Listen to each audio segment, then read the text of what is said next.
Hello, everyone. Thank you all so much for joining. For those of you who attended the Ending the Benefits Cliff Symposium during the summertime last year, welcome back, and we're really happy to have you all.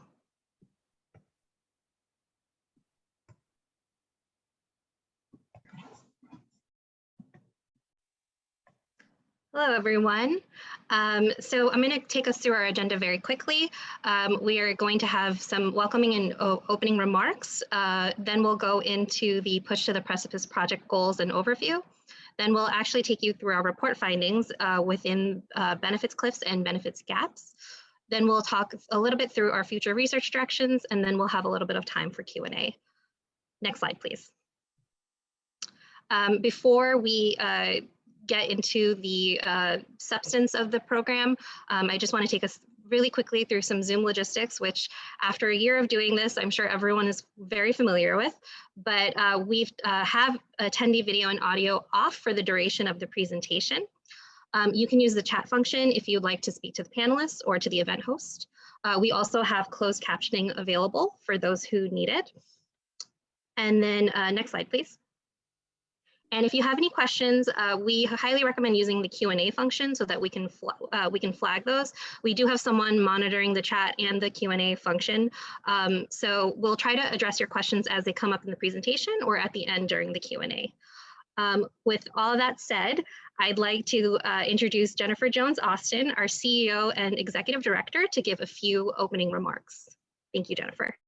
Good morning. Thank you, Zareen, and thank you everyone for joining us. I want to express my appreciation to all of you for being a part of this very critical conversation, centering on the experiences of persons with very low income as they face challenges in trying to make ends meet is something we all should be paying attention to.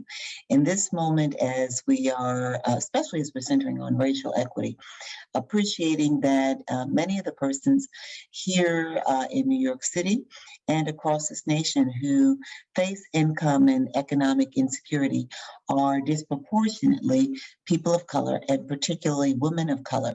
We need to take a look at what their experiences are as they try to access benefits and help make ends meet. And again, especially when we're talking about people of color and women of color, because so often women of color are the ones who are making the lowest wages. We got into this work, goodness, a few years ago here at FPWA, when we played a lead role in helping to organize the fight for the fight for the $15 minimum wage here in New York State. And all of us, all of us meaning people at FPWA, organizations that also were engaged in this work, nonprofit leaders, advocates, people working day to day who were struggling. All of us were so elated when the $15 minimum wage was passed. But then we began worrying about the benefits cliff. And we began to hear stories about people who were seeing increases in their wages, but were beginning to lose benefits. So we grew concerned about that. What is this benefits cliff? When does it happen? How does it happen? And who is impacted most? And so we began to say, okay, we need to delve in to ensure that as people earn more money, they don't lose critical income supports that help them to be stable, economically stable, and take care of their family. And that's how we began getting to this work. But then when the pandemic hit, when COVID-19 hit and began devastating Black and Brown communities and really affecting persons with little to no income, even with income supports, we said we had to dig in and we had to delve in all the more. We needed to find answers sooner rather than later. And also, as people were talking about coming out of this pandemic and trying to achieve a fair recovery, and we're touching upon the importance of wages, again, particularly for low-income people, we said we cannot have a situation where people begin to earn ever so much more, slightly so much more, but find themselves losing critical benefits, childcare, other income supports, food supports, housing supports. We have to delve into it. And so Zareen and her team, Emily Miles as the Chief Program and Policy Officer here at FPWA, Jeanette Estima as the Director of Policy, they all delved into this topic, working with critical organizations and partners, many players across this city and across this nation, with the support of the New York Community Trust and they've uncovered what is actually happening with the benefits cliff. So today we're going to hear about that. And we're going to hear that it's not just the benefits cliff, but there's some other more fundamental issues that we need to center on. One of them being that we actually undercount poverty just way too much, that the federal poverty measure we have doesn't go far enough.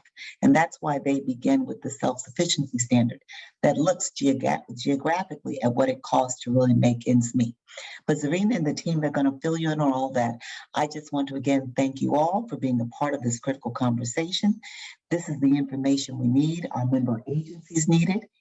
More importantly, people on the ground need it. They need us doing this work so that we can advocate for fair opportunities for all of them. Thank you for joining us.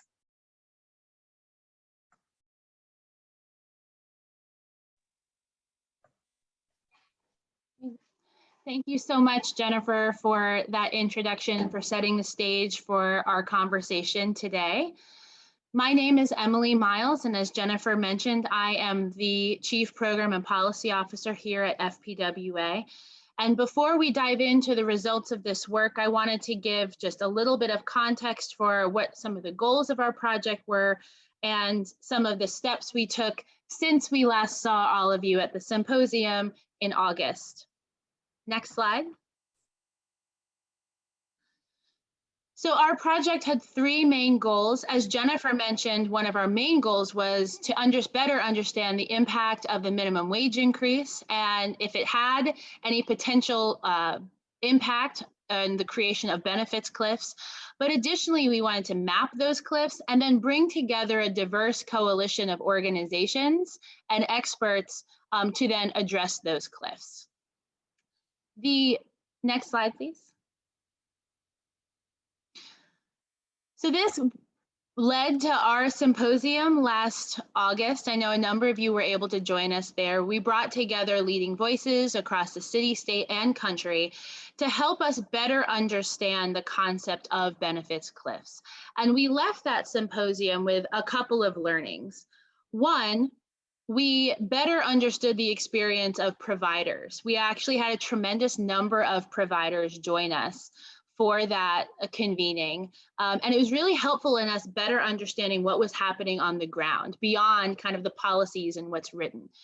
Additionally, it reinforced for us that benefits cliffs are part of a larger story, that benefits cliffs absolutely play a role in instability in benefits programs, but that's not where the story stops. It's actually where it begins. And so that led us to a number of activities after our symposium. Next slide. So we conducted a number of things. One, we continue to engage with our advisory committee, a number of whom are with us today, and to better understand some of the key questions that arose from that symposium. We continue to meet with policy experts, both within the state of New York, but also nationally, to learn from some of the analyses that they were conducting around benefits cliffs, but also helping us to better understand these systems as a whole. We had work groups specifically focused on childcare, as our initial analysis demonstrated the severe impact of benefits cliffs on childcare and the ability to afford childcare, especially for low-income families. And then finally, we met with legislative offices to begin briefing them about some of the initial results of our work. And I do see a question in the chat about slides. They will be available after the webinar, yes. Next slide. So I do just want to take a moment to acknowledge and thank our advisory committee members who are listed here. Without them, this project would have definitely suffered from a lack of their expertise. It really did open our minds and make this a more inclusive project. So thank you so much for your time and dedication to this work. Next slide. So as Jennifer mentioned earlier, part of our thinking in this process was going beyond the federal poverty level. We knew because of decades of research that the federal poverty level was not adequate in truly addressing and identifying who is in need. And we really wanted to focus a little bit more expansively. One, we wanted to better understand cliff effects and gaps in context of what it really costs to live in New York City and New York State.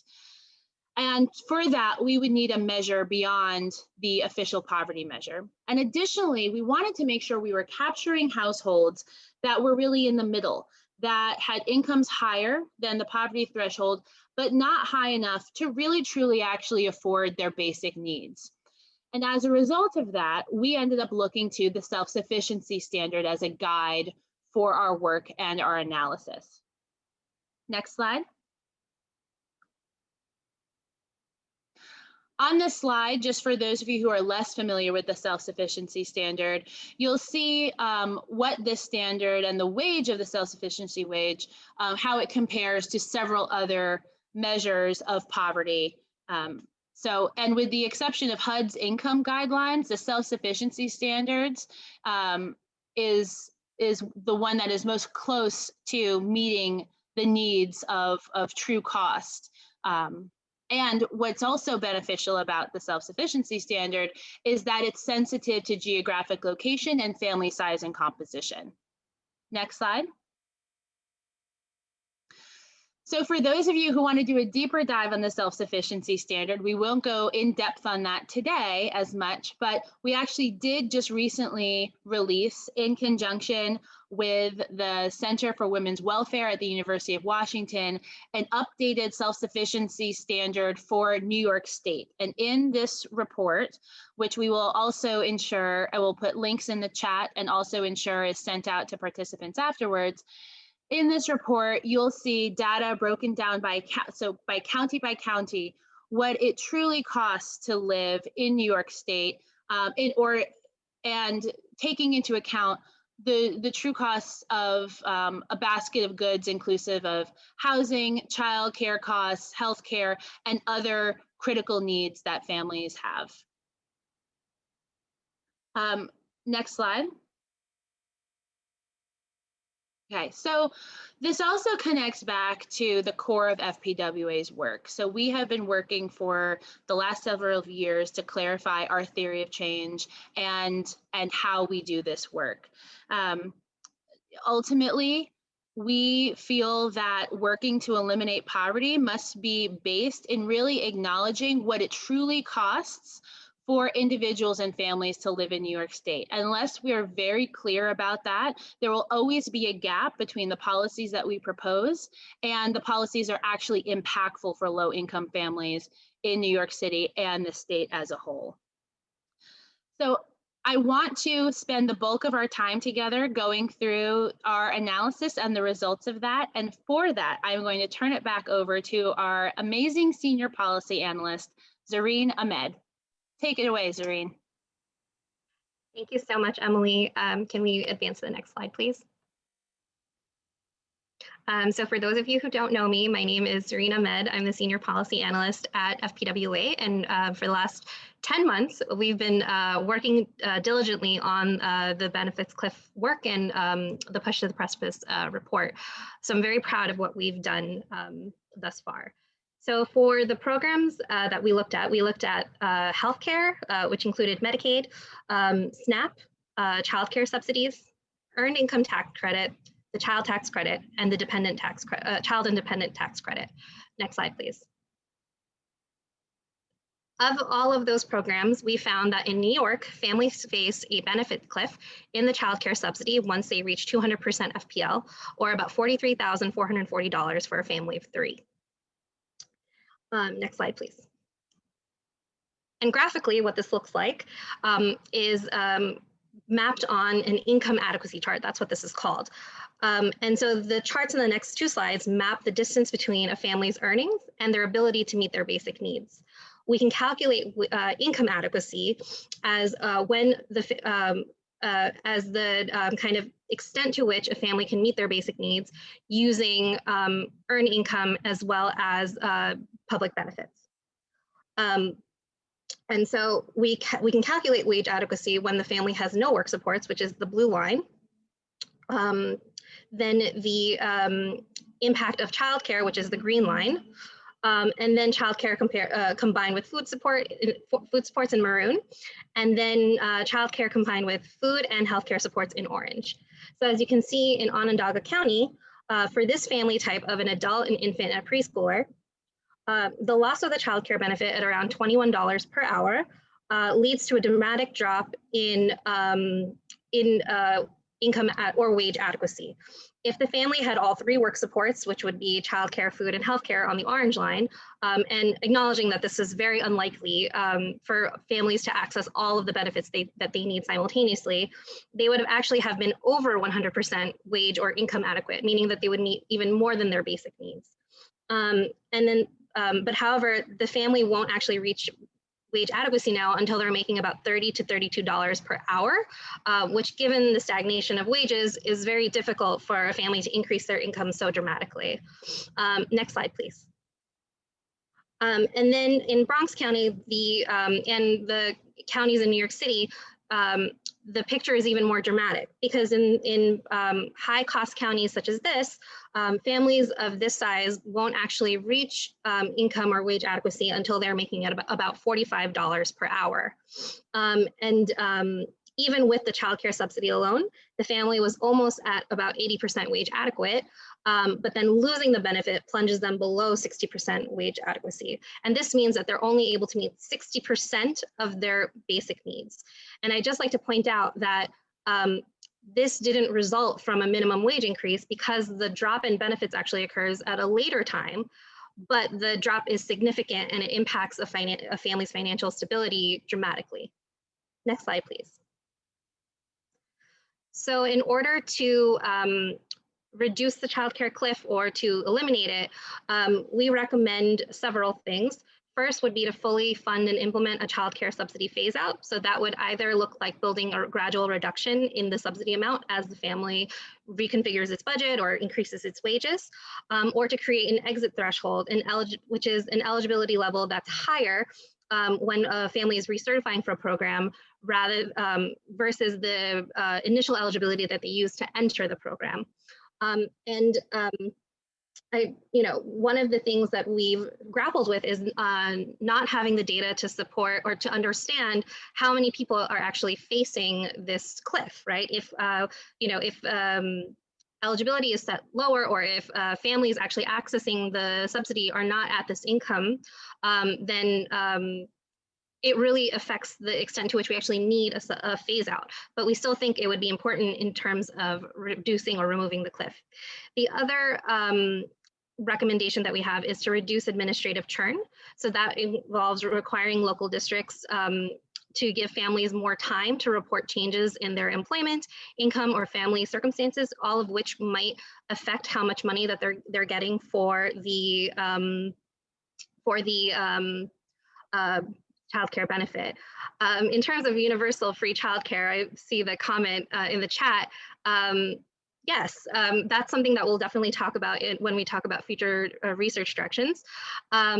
But I'll also acknowledge that in terms of administrative churn, the state budget now has a requirement for local districts needing 30 days to give families time to receive notice if their subsidy is being terminated or changed. And so this is a positive boon for reducing administrative churn, and we just want to acknowledge that.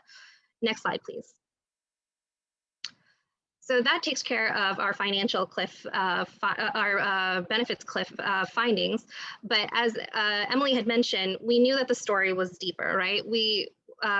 When we were at the symposium, we kept getting feedback that providers were seeing their clients losing their benefits for any number of reasons. And so we really wanted to investigate why that was happening. Next slide, please. So given this consistent narrative around clients losing their benefits, despite our research showing that technically cliffs had been eliminated in SNAP and Medicaid by the expansion of Medicaid, by the implementation of broad-based categorical eligibility for most people accessing SNAP, there were still these gaps that were happening as people were accessing benefits. And so We found that financial gaps, which is a concept developed by the Center for Social Policy at the University of Massachusetts, we found that these are far more pernicious as they relate to our programs of interest. And these include eligibility, coverage, and hardship gaps. Next slide, please.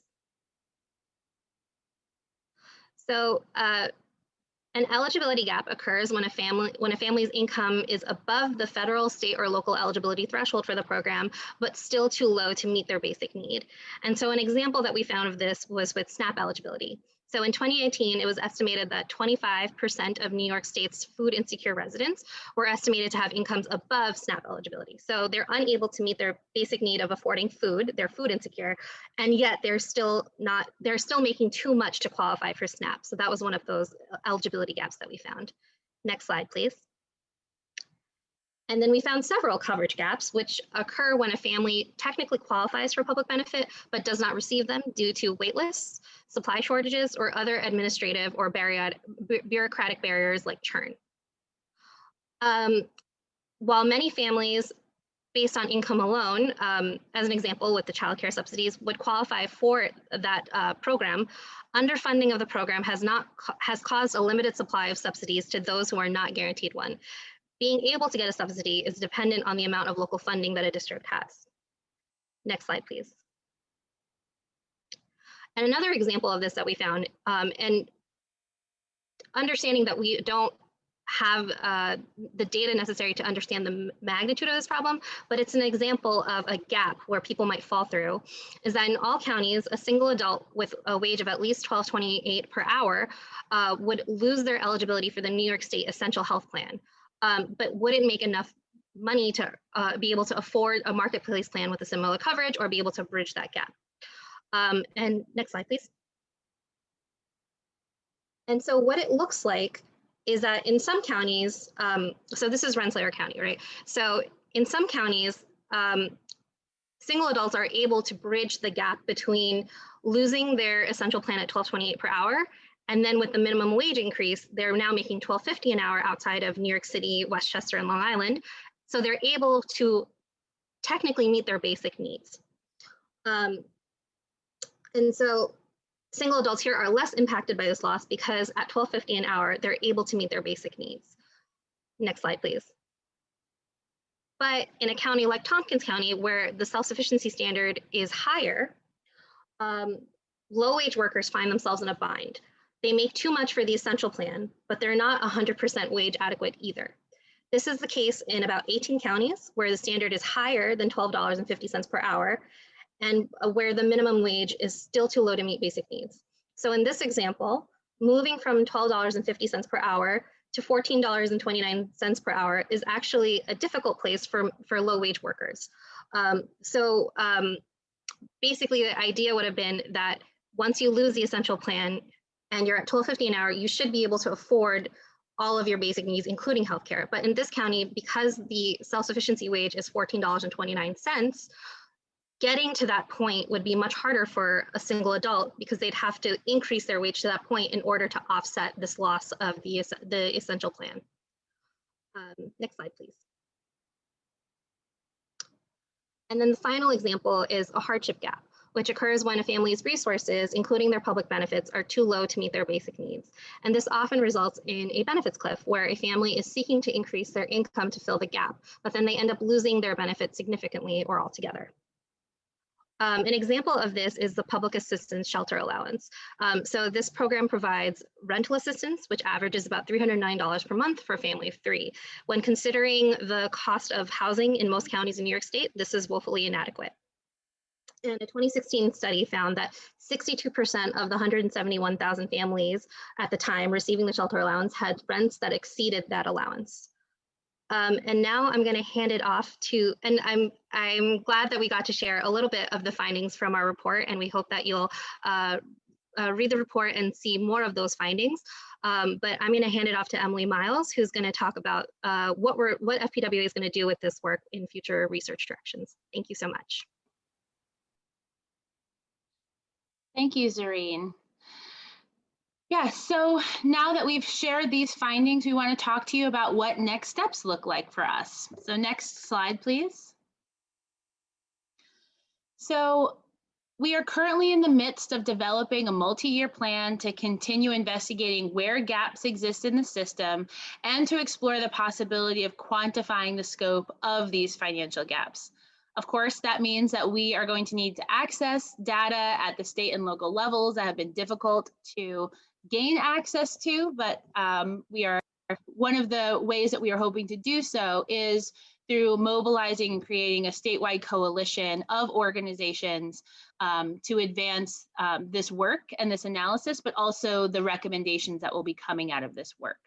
We are working to develop bold recommendations to create a more equitable system, and we hope that many of you will actually join us in that work in the coalition that we are starting to build out in order to address these broad-based recommendations.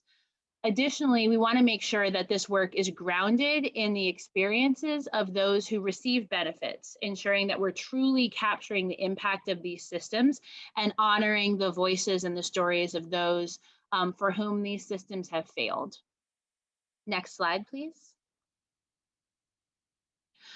So the next 3 slides are really just an overview of some of the proposals that we're looking at doing a deeper dive into in this next phase. So for example, to address the childcare gaps, we're looking at the possibility of significantly increasing childcare funding to address the increased cost of childcare, but also increasing eligibility for childcare subsidies.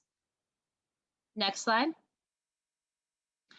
To address the healthcare gaps, improving the premium tax credit, but also passing and implementing the New York Health Act are possibilities of places that we'll be doing further research.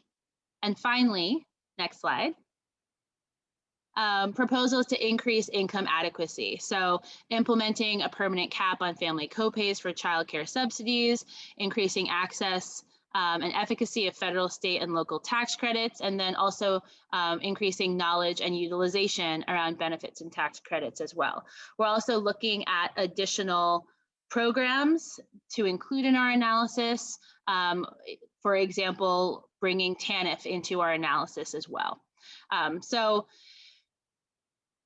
these proposals are things that are currently on our radar, but this is not the end all and be all of what we are proposing. Again, going back to the slide where we listed all of our next steps, we really want to think about big picture comprehensive recommendations that, yes, are inclusive of state level recommendations, but we also understand that we will have to push beyond our state boundaries for a lot of these changes. And so we anticipate these recommendations not just being inclusive of state and city recommendations, but federal ones as well. And for that, we'll be looking for partnerships, yes, at the city and state level, but with national partners as well, who also are coming up with these bold ideas. Next slide. So we wanted to open it up for questions. I've already seen a couple in the chat, so I'm going to back over to Zareen to manage the Q&A. Thank you, Emily. We had one question of, so if the minimum wage is raised hypothetically to $21, it will do more harm due to the massive coverage gap as people would lose their benefits. So I think I want to make clear that raising wages is the clearest way to get people to self-sufficiency or income adequacy. I think the problem happens when minimum wage increases happen. The eligibility guidelines also have to change, and it's really hard to do that, right? So we need to have a comprehensive system that works in tandem with raising wages, so that benefits, add an additional layer so that families are actually getting to self-sufficiency. I hope that answers your question.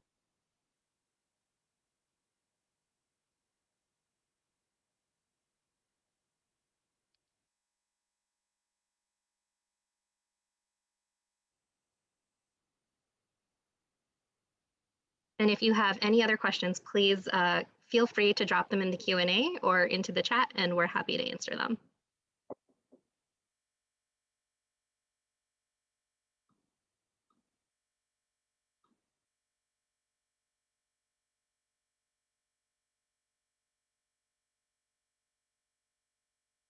Do we have any plans to link higher wages with changed eligibility for benefits? I think one of the things that we're really looking to do is to get more data on where people who are actually on benefits right now are with their incomes. I think that would really help us in trying to understand how those things are impacted. But certainly, I think we always want to be putting forward that the stagnant minimum wage increases that we've seen really don't address the true cost of need. It only gets better by increasing the minimum wage to ensure that families have the funds that they need.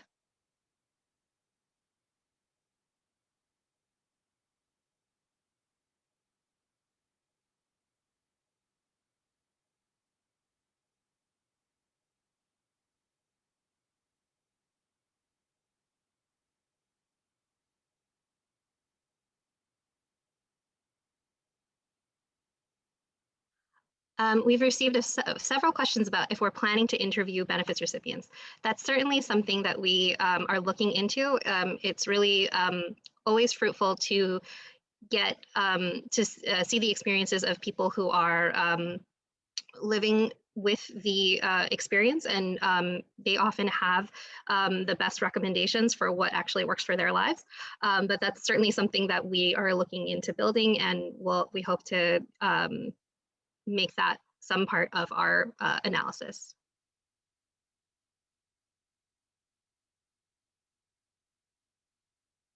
So in terms of using the state earned income tax credits to help families transition away from public benefits, I think what we've learned from our research is that while tax credits are a really great way of helping people who are not really actually making that much at all in the first place to retain some of that money that they've earned, one thing that we've come to realize is that tax credits, while important, don't necessarily actually replace the value of the benefits and subsidies. So I think all of these programs should work in tandem with each other. Nothing really replaces the true value of public benefits. And, short of, a dramatically increased minimum wage, we really rely on benefits to get families closer to income adequacy. I hope that answers your question. In terms of the coalition we're building, so we have been working with a really fabulous, amazing advisory committee for the past year. And so we're really, and that information about who's in our coalition is actually within our slides, but we've been very lucky to work with CLASP, with the Community Service Society, CCC, as well as the Women's Center for Education and Career Advancement. And we've also worked less formally with so many other partners in our work who've really helped us answer questions and look to research and all of the things. So we're hoping to continue building that. Where are the pressure points to make this change? Elected officials. So I think one of the pressure points that I've seen is that I think the problem with the concept of returning back to normal from the pandemic is not acknowledging that these problems within the benefit system existed long before that. And so what we've really seen from the pandemic is people are hurting and they don't have the safety net that they need in place in order to not just recover, but to thrive after the pandemic is over. And so I think that's one of the pressure points. We've just seen a lot more awakening to kind of the income divide getting even bigger. And so I think we can really leverage some pressure points there as well. So the tool that we use to calculate the self-sufficiency standard is an income adequacy tool. We worked with the Center for Women's Welfare at the University of Washington to develop an income adequacy tool that helps us model benefits cliffs with the programs of interest that we had in all of the counties in New York State with over 700 different family types. And so this helped us kind of figure out the modeling, and we're not done exploring the tool. Like there's so many family types to look into, so many ways to kind of address what's happening with these gaps and cliffs that it's a really exciting opportunity to be able to kind of model that in this way. Thank you for your question.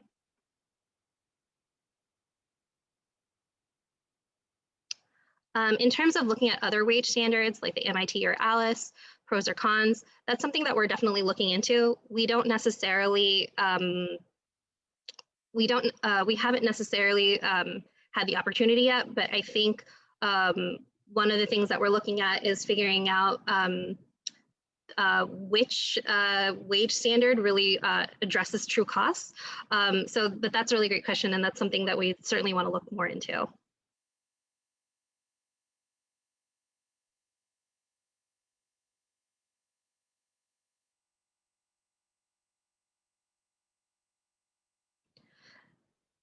I got this question, while the focus is on lower income individuals and increasing minimum wage, how might you address the lack of safety net gaps in coverage because of higher income or moderate or lower middle class? So for example, many individuals, especially in nonprofit or corporate environments, have higher than the minimum wage income, but lack quality or adequate benefits, while often requiring them to pay for or forego benefits or services like health insurance. So basically, yes, we certainly focusing on people with the lowest incomes is important in the eradication of poverty, but what we've seen through the self-sufficiency standard is that, you know, until you get to that $30 to $40 range, you're really not able to meet your basic needs in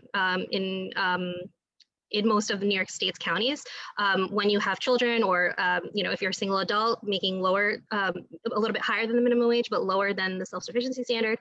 So I think scaling up benefits and looking into how we do that encompasses people at, you know, very low, and then moderate income levels as well. So we're hoping that we'll continue to do that research and kind of be able to address these differential kind of recommendations for you know, people in different income brackets.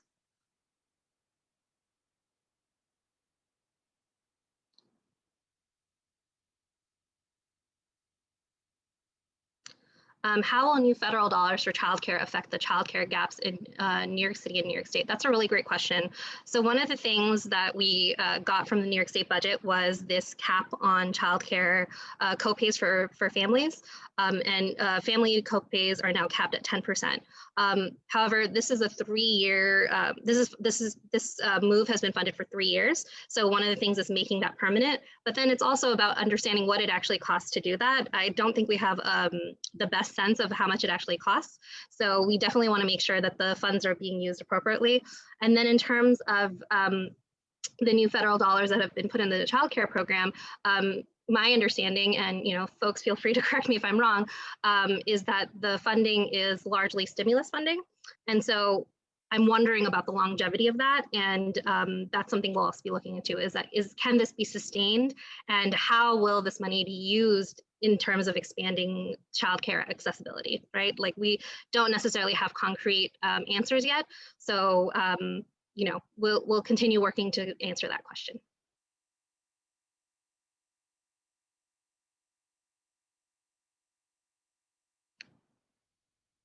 Someone asked a question specifically about the healthcare gap. So what about counties that already have a $15 minimum wage? What's happening there? That's a really good question. So the counties that already have the $15 minimum wage are in New York City. And so in New York City, the self-sufficiency standard wage for a single adult is actually much higher than $15. And so even with it's kind of like even worse for people in New York City, right? So if you work full-time minimum wage, you don't qualify for the essential plan, but you're also not making enough to make ends meet, and that gulf is much wider. And this is also true for Westchester and Long Island, where they have a $14 minimum wage currently, but the cost of living in Westchester is about $17 an hour. So the self-sufficiency standard is about $17 an hour. So even though we've got a $14 an hour minimum wage, a single adult theoretically doesn't have access to the essential plan. They have to pay out of pocket for an employer plan if they're able to access it, or they're having to go onto the marketplace to get a plan that probably doesn't have the same level of coverage, or if it does, you're paying a lot more and you can't really afford it. So that's really what's happening in higher wage counties. And what we've heard anecdotally is that, you know, people will work less hours so that they still qualify, or you know, having to kind of go through hoops to access financial aid for the marketplace, and that's not always a smooth transition to do. Thanks for that question. So in considering the cost of childcare, the self-sufficiency standard actually pulls data on market rate costs, right? And so the state-funded childcare programs have a formula that sets out how much families do pay, depending on the county that they're in and their family size. And so that's what the standard really bases. That's how the standard kind of calculates what families are paying for the cost of childcare and what the gap is, right? So I hope that answers your question. So for the self-sufficiency wage in New York City is actually different across all 5 boroughs. So I can provide you with I believe we've given the link for the self-sufficiency standard report, so you would be able to find that answer there. But in the Bronx, it's about $45. Don't quote me on that. It's that's an approximation. In terms of our next research steps, if we're not able to get administrative data, that's a good question. We would certainly consider other ways of trying to approximate that data, and also, possibly doing some original research to kind of proxy answer our questions. But that's definitely something that we're talking about currently. Thank you.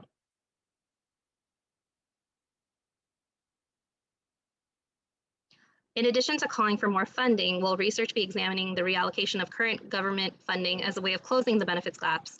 I think that's a really great question. I think certainly that's something we can try looking into, no promises, but it's an important way of understanding our funding streams and understanding, if there's a lot of money in one account going to one thing, but not necessarily being spent, how can we transition that money to paying for something like childcare? So I appreciate that question. Thank you.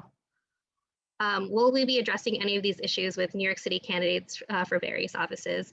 I'm going to put Emily on the spot here and see if she'd be willing to answer this question. Absolutely, Zareen. Yes is the short answer. FPWA has been working in conjunction with several of our partners to highlight a number of issues with the candidates for mayor, and these issues are definitely linked to that. A lot of the work that we have been doing around the mayoral candidacies are focused on racial equity explicitly, and we actually, in partnership with United Neighborhood Houses and Citizens Committee for Children, have created several pillars of racial equity that we hope to see advanced in New York City. And one of them is related to income supports and the need for assistance in this area. And so as we continue to do this work and engage with mayoral candidates, that will be part of our questions to them. We are actually in the process of building out a candidate guide for mayoral candidates. And so that will be released in May. And we anticipate that in addition to covering a number of other items as well, that income supports will play a key role in that.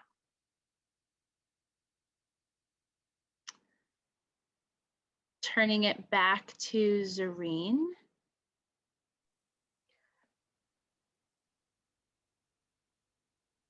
Hi, everyone. I think we've answered the questions that have come forward. If you have any other questions, please do put them in the chat. But if not, we'll close up shop, and please feel free to email me or the team at FPWA for any questions or any follow-up that you'd like to do. We really are working to build out our coalition, and we would love to have partners aboard who would really want to advance this work and consider this research as we're developing it. So thank you all so much, and we really appreciate your time. And there was a question in the chat about whether this will be saved.